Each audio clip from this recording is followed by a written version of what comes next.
Okay, episode 4 and a 4-episode series inspired by Donald Trump's attack on Twitter. This time we're going to talk at a very practical level about well, it spins off of our discussions about the Constitution and the law.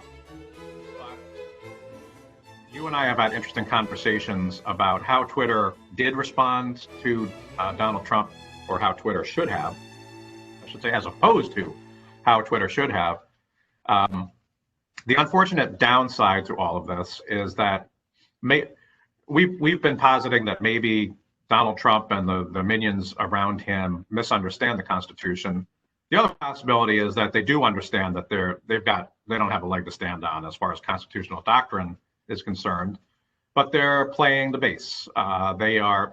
Twitter has responded the way Donald Trump would have wanted them to respond, and Donald Trump is having the fight he wants to have. And you had some strong thoughts about that. So I basically just want to throw this over to you and about what do you think about that? Sure. To put it in the most blunt possible terms, this kind of skirmish, this kind of fight is precisely what Donald Trump wanted all along. It gives him an opportunity to go after the quote unquote lying, fake news, liberal media that he can sort of say Twitter or any other ISP he wants to is a part of. He's picking a fight, in other words, and that's really all Donald Trump knows, isn't it? Donald Trump is not, by any reasonable estimation, a business person. He's not a politician. He's not a leader. He's really nothing more than a midway carnival barker, you know? And if he had not had the good fortune to be born with a silver spoon stuck up his ass, right now Donald Trump would be standing on a New York City street corner somewhere, running a shell game for $5 or $10 a play and taking money off of widows and tourists. That's what he'd be doing. This is exactly what Donald Trump wants because, as you point out, it plays perfectly to his base.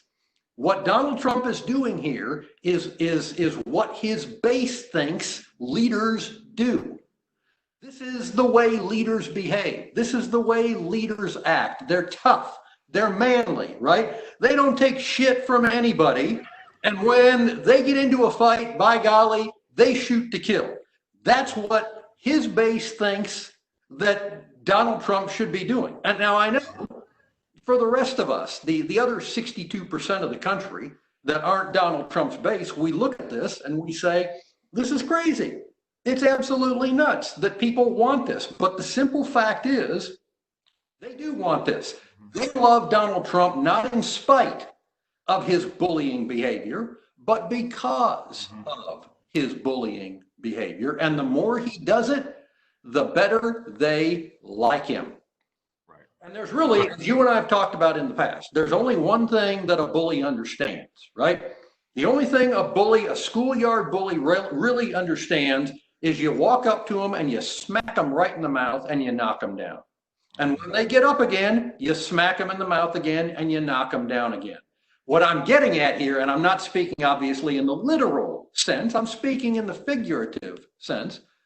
What I think Twitter should have done, and what I think Twitter and other ISPs still should do, is they should simply say to Donald Trump, you violated our policies, our content policies, we're suspending your account for 10 days.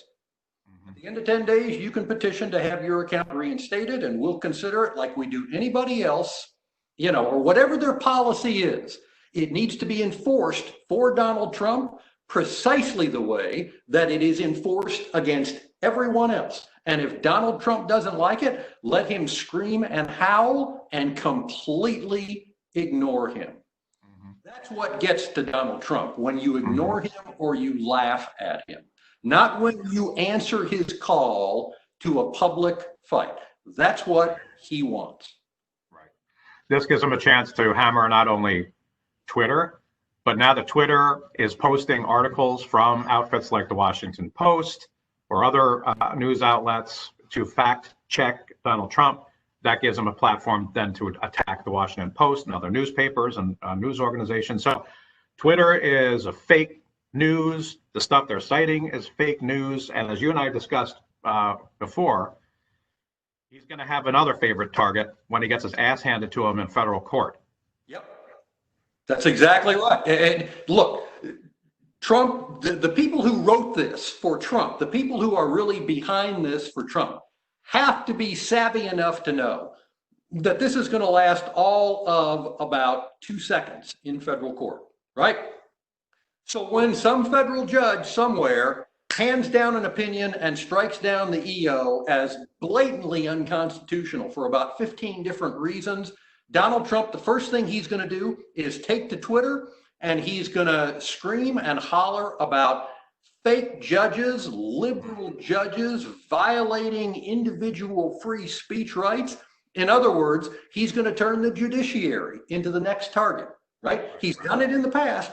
He's taken on and gone after federal judges in the past who he's decided didn't rule the way he wanted them to rule. And he's going to do precisely the same thing here. So he's going to take the shellacking that he gets from a federal judge and he's going to spin it with his followers into another victory. And they'll believe it because they're dim-witted enough not to know any better.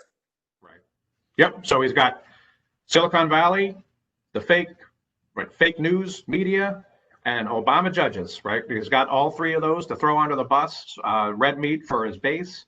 But I agree with you that engaging Trump in that back and forth was a strategic mistake on the part of Twitter. And I would have loved to have seen what would have happened if they would have just shut his account down. Especially, by the way, and I don't want to go too long here, but he's also defaming Joe Scarborough. You know, you don't have to be a big Joe Scarborough fan to look at this. You accuse somebody of murder on a public platform repeatedly. Well, just this morning, he retweeted. Did you see this? Just this morning, he retweeted a tweet from some private organization, Cowboys for Trump, or something like that. Video that he retweeted starts out, "The only good Democrat is a dead Democrat." Right. That's what he thinks he should be able to use the platform for. Right. Yeah. They should shut him down. Okay, well, I think that's an interesting, good way to end this conversation. We talked law, and then we talked a little bit of politics here about maybe how Twitter should have responded to this. So thanks again for a great conversation. And the next time Donald Trump does something outrageous, let's see, that should be Yeah. Later this afternoon. Yeah, this afternoon. We'll see what else we need to discuss, but this was a good series. So thanks, Dan. See you, everybody.